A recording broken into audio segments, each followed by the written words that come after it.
Hello and welcome to the King of Swords. My name is Fiona. I've been a professional tarot reader for some time now, actually registered with Her Majesty's Revenue and Customs as a tarot reader.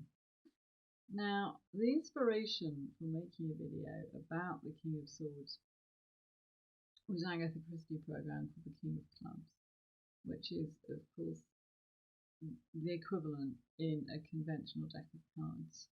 So, I owe an enormous debt to this man because he pretty much kept me in a job for many years. I look at the card, he's a king, he's male energy, he's a mature man. And of course, what's the first thing you think of with swords is conflict. A male character that you have conflict issues with.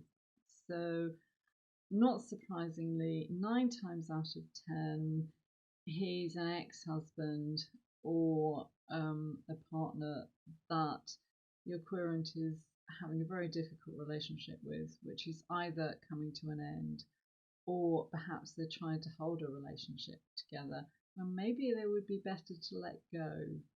That don't fall into the trap of making decisions for people. It's their life, it's down to them.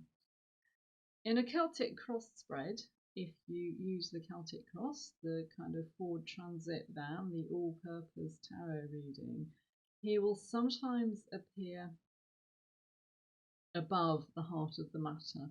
The King of Swords can sometimes be the person that she's aiming to be with, in which case she's asking, is my ex coming back to me? Often he appears in the past. It looks as if you've ended a difficult relationship recently. In which case it's like, oh yes, but we're still sorting out the nuts and bolts of the divorce, still arguing about which weekends who sees the children, often still arguing about money. So if you have the King of Swords and cards like the Lovers, the minor equivalent, the Two of Cups, the Three of Swords, which is the card of a broken heart. If you've got cups, you've got sort of signs of relationships there. He is probably a sexual partner, somebody who's causing challenges and causing issues. Having said that, if you have the King of Swords and perhaps you have a lot of issues with money, a lot of issues with work there, a lot of coins, cards, a lot of wands. Wands would be spades in a conventional deck of cards, very much about work. You know, is the King of Swords work as an entity? Is the King of Swords your boss at work? Is this it? Are you in is your querent in conflict with a boss at work? Are they in conflict with work as a thing? And bear in mind, gender with tarot is really quite fluid. I made a video specifically about the Magician and the Fool, asking the question of, is the Fool male? Is the Magician male? I'm not convinced they are. Even a character as full on male energy as the King of Swords can be a woman in a traditional masculine role that is, you know, in charge, an authority figure. I think of Elizabeth I, a world leader at a time when, of course, it was very unusual to have a female world leader, and she famously slept with a sword under her pillow. What a powerful image for a woman doing a man's job. She had a sword at hand, even at night. So don't assume that all king cards, that all male cards necessarily represent men. It can represent women. Sarah Palin type, the American politician who's trying to be more of a man than the men around her. can represent a male type energy, like the bank. If you've got a lot of issues with money, certainly money and work, and either of these two chaps turn up, can well be talking about issues with them. Most of us assume that our bank manager is male, don't we? You know, and we would think of banks as being predominantly a male thing. We still think of money really as being mostly a kind of male type energy. King of coins, yes, he can represent a very stubborn man. That normally quotes quite well with queerance. It's like he's very stubborn, isn't he? It's like, oh yeah. Down to earth, practical, um, most likely to have quite a conventional job. He's not going to have the kind of, he's not going to try and make a living as an artist. That's the King of Cups, King of Hearts. King of Coins, he's going to do a very down to earth, very practical job. His major equivalent, the Emperor, or this guy's pretty much kept me in a job as well. Usually own property, very often self-employed, because they literally build empires.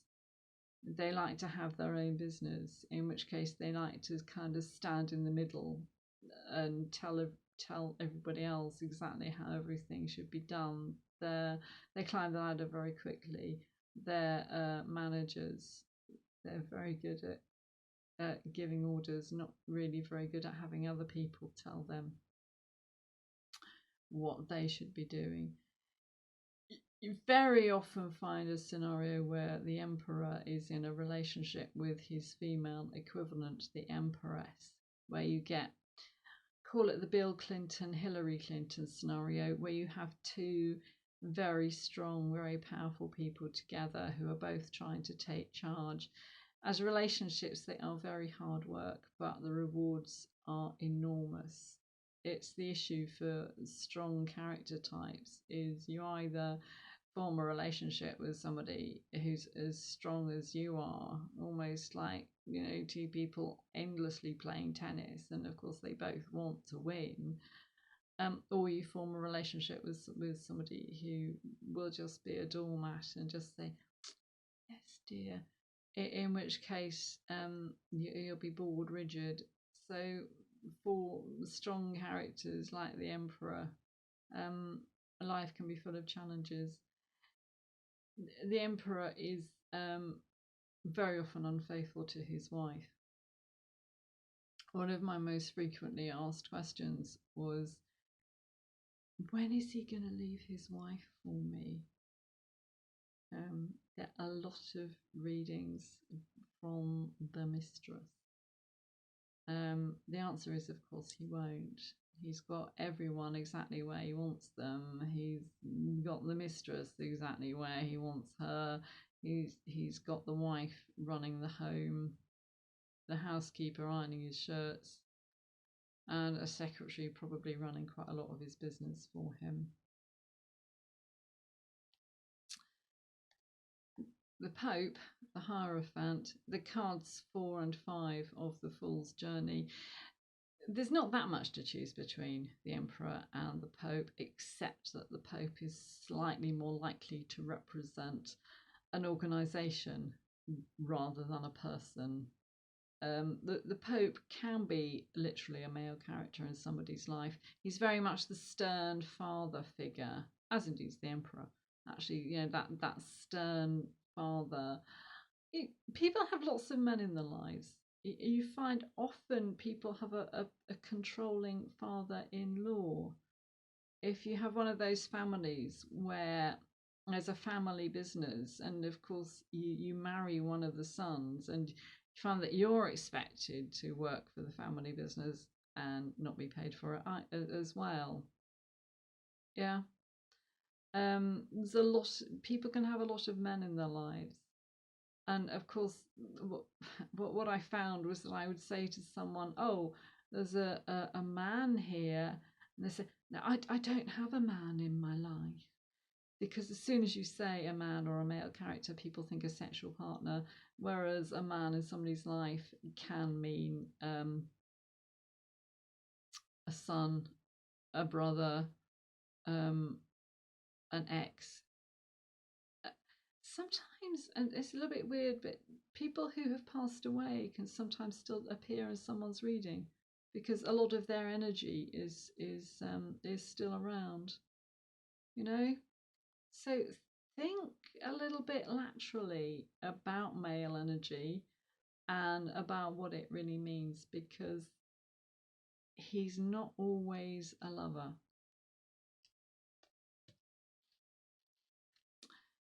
The King of Wands, a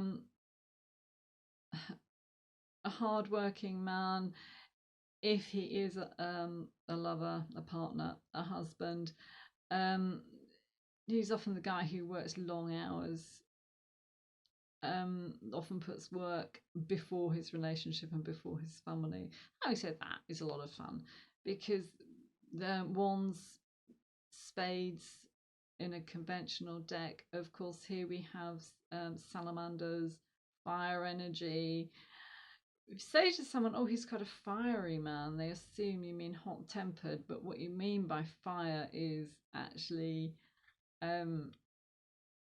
lots of energy, more likely to go to the gym or play football than to crash out on the sofa watching the football. I can put it that way.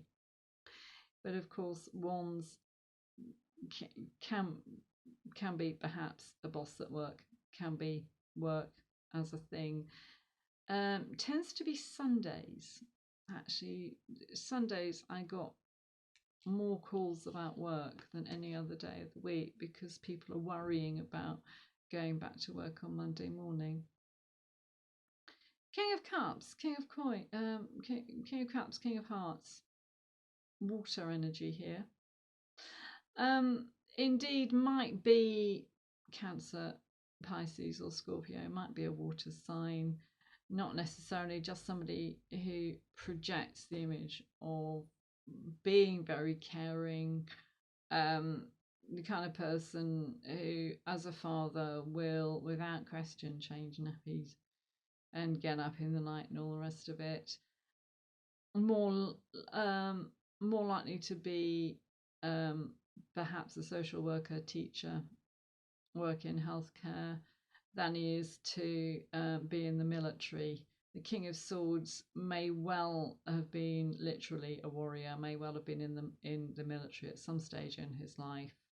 The King of Cups, King of Hearts, more likely to do a job that he wishes to do rather than doing something purely for money. Yeah. King of Cups, King of Hearts, maybe the man that somebody is hoping to meet or wishing to meet. Certainly the kind of person who, yes, the ideal father of your future children. I mean, that is probably your most frequently asked question, shortly followed by, is he coming back to me? That if you can't give people the answer that they're hoping for, don't make something up. Just say it as it is. So the male cards, yes, 9 times out of 10, they'll be lovers. But for the other 1 time in 10, do think about work, the boss at work, money issues, the bank, bureaucratic organisations like the army. Do think about law. Tarot, it is challenging. It can be a very useful tool, but look at the whole spread. If you have the card of the Lovers or the Two of Cups, which is the minor equivalent. Yes, of course, you're talking about relationship, but don't fall into the trap of thinking that every reading is going to be about relationships, or that all the men in anybody's life are their partner. Most people have a son, a brother, a friend, sometimes a father, sometimes a father-in-law. Think of the character of the Pope, the powerful, controlling father figure can literally be a father in someone's life. So the male characters, they do turn up in readings time and time and time again, and they probably give you the most information about someone, certainly about a woman's life. Have fun with it, enjoy it, and think for yourself. Don't just take readings, don't take the meanings of cards from books, from websites, or indeed from YouTube videos. Keep reading, build up your own library of experience, and enjoy it. If you'd like to subscribe to my channel, that will make it easier to find some of my other tarot videos. Stay safe.